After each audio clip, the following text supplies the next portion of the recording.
Masih tentang skandal Bank Bali, para karyawan Bank Bali secara bergantian hingga hari ini masih mendatangi Direktorat Reserse Mabes Polri Jakarta.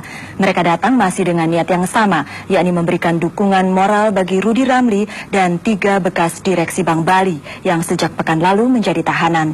Namun kali ini para karyawan Bank Bali itu harus kecewa karena mereka tidak diizinkan menemui Rudy Ramli dan ketiga bekas direksi Bank Bali. Puluhan orang karyawan Bank Bali yang Kamis pagi datang ke Direktorat Reserse Mabes Polri terpaksa harus mengalami kekecewaan karena pihak Polri tidak mengizinkan mereka menemui tersangka Rudy Ramli dan 3 orang bekas direksi Bank Bali yang berada dalam tahanan dengan alasan tersangka masih dalam proses penyidikan. Para karyawan Bank Bali yang datang dari berbagai cabang di Jakarta ini mempertanyakan alasan penolakan Mabes Polri itu karena sebenarnya hari Kamis merupakan hari besuk. Sebetulnya sih nggak tahu ya, karena kan harusnya hari ini hari besuk. Kenapa harus ada penyidikan hari ini? Saya juga nggak tahu. Ya makanya kami tetap akan stay di sini gitu loh. Ya, meskipun kali ini mereka gagal bertemu Rudy Ramli, namun para karyawan Bank Bali ini tetap bertekad untuk melakukan aksi yang sama. Bahkan mereka berjanji akan ikut berjuang agar Rudy Ramli dan para bekas direksi lainnya penahanannya ditangguhkan, kendati permohonan itu sudah ditolak Mabes Polri. Sementara itu diperoleh informasi berkas acara pemeriksaan atau BAP kasus Bank Bali ini untuk kali kedua dikembalikan oleh Kejaksaan Agung ke Mabes Polri agar disempurnakan, sehingga kecil kemungkinan para tersangka ditangguhkan penahanannya. Demikian laporan Edi Priyono dan Zakaria. Untuk kali pertama sejak dibebaskan, mantan Direktur Utama Rudy Ramli memberi keterangan pers di hadapan sejumlah wartawan. Bekas tersangka tindak pidana perbankan itu membantah anggapan sebagian kalangan bahwa pihaknya salah alamat dengan menggugat Bank Indonesia, padahal yang memutuskan untuk membeku operasikan Bank Bali adalah Badan Penyihatan Perbankan atau BPPN. Gugatan mantan Direktur Utama Bank Bali terhadap Bank Indonesia mulai digelar Kamis siang di Pengadilan Tata Usaha Negara Jakarta. Gugatan Rudy Ramli ini sempat memunculkan anggapan bila Rudy Ramli salah alamat dengan menggugat Bank Indonesia. Namun dalam keterangan pers pertama sejak dibebaskan, Rudy Ramli membantah anggapan tersebut. Menurutnya gugatan itu sudah melalui pertimbangan matang, meski yang memutuskan beku operasinya bank berlogo si jempol tersebut adalah Badan Penyihatan Perbankan Nasional. Kalau BTO itu dibatalkan, jadi yang saya bicara itu adalah ke Bank Indonesia. Sementara itu lebih dari 200 karyawan Bank Bali Kamis siang menggelar aksi unjuk rasa di kantor Badan Pengawas Pasar Modal Bapepam di kawasan Lapangan Banteng, Jakarta Pusat. Dalam aksi kali ini mereka meminta pihak Bapepam untuk meninjau ulang atau menunda penerbitan saham Bank Bali. Untuk kesekian kalinya karyawan Bank Bali menggelar aksi protes menyusul keputusan BPPN untuk mengambil alih bank berlogo si jempol serta mencuatnya skandal Bank Bali. Lebih dari 200 karyawan Bank Bali mendatangi kantor Bapepam di Kompleks Departemen Keuangan di kawasan Lapangan Banteng, Jakarta Pusat. Dalam aksinya kali ini, ratusan karyawan itu menyampaikan pernyataan sikapnya dan meminta pihak Bapepam meninjau ulang atau menunda penerbitan saham Bank Bali. Di antaranya masih tidak adanya tindak lanjut rekomendasi Komisi 2 dan 9 DPR. Mengenai pembatalan manajemen agreement dan investment agreement, serta pelanggaran lainnya yang diduga dilakukan pihak Standard Chartered Bank selaku calon investor.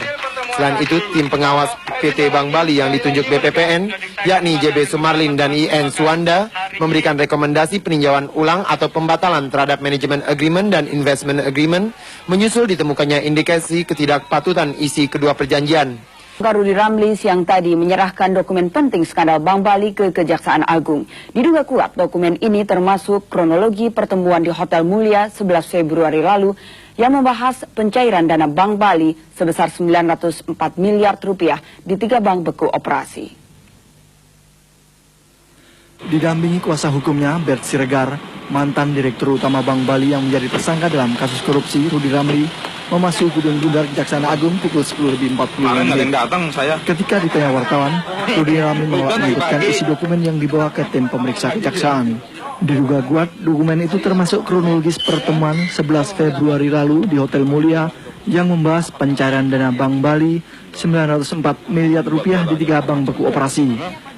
Saudara, pihak Rudy Ramli yang telah memenangkan gugatan terhadap Bank Indonesia dan BPPN dalam kasus pengambil alihan bank itu oleh pemerintah sedang menjajaki upaya damai.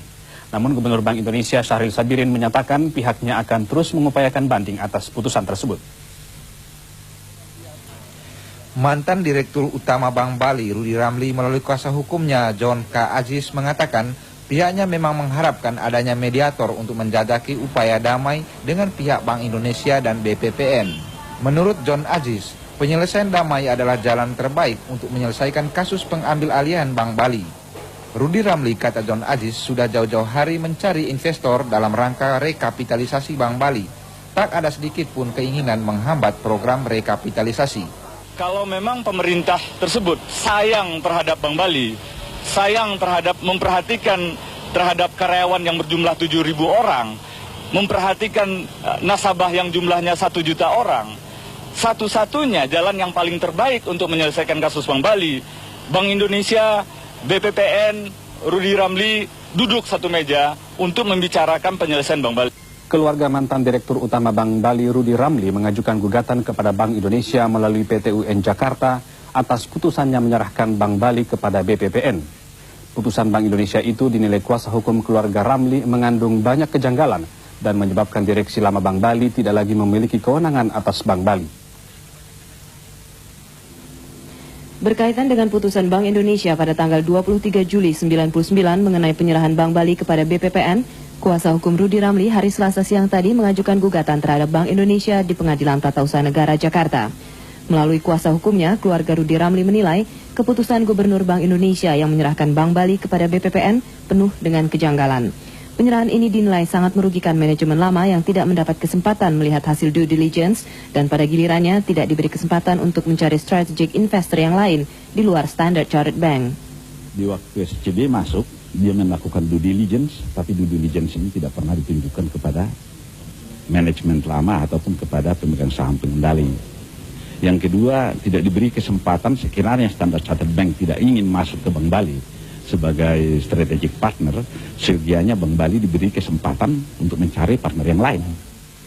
Ketua PT UN Jakarta Sudarto Radio Suwarno segera memeriksa kelengkapan berkas gugatan dan pada hari Kamis mendatang tanggal 18 November akan digelar persidangan pertama dengan acara pembacaan gugatan. Rusiana Silalahi dan Dwi Kuntoro laporkan.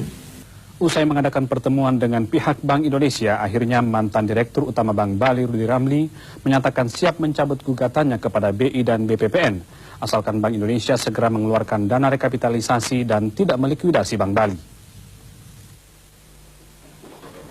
Usai bertemu dengan Direktur Pengawasan Bank Pertama Siti Fajriah di Gedung BI hari Kamis siang, mantan pemilik Bank Bali Rudy Ramli menegaskan pertemuannya dengan pihak Bank Indonesia sebagai langkah yang baik untuk menyelesaikan konflik yang terjadi antara BI dan Bank Bali. Kesediaan dirinya mencabut gugatan kepada Bank Indonesia dan BPPN didasarkan atas kompensasi pemulihan status Bank Bali, termasuk untuk tidak melakukan likuidasi. Dengan sikapnya, Rudy berharap pemerintah segera mengucurkan dana rekapitalisasi kepada Bank Bali guna membantu masalah permodalannya. Apapun yang bisa dilakukan, ya kita lakukanlah, oke? Untuk menghadapi kendala-kendala itu semuanya. Ya toh? Karena semuanya itu harus dibereskan dengan tujuan Bank Balinya bisa direkap. Ya toh?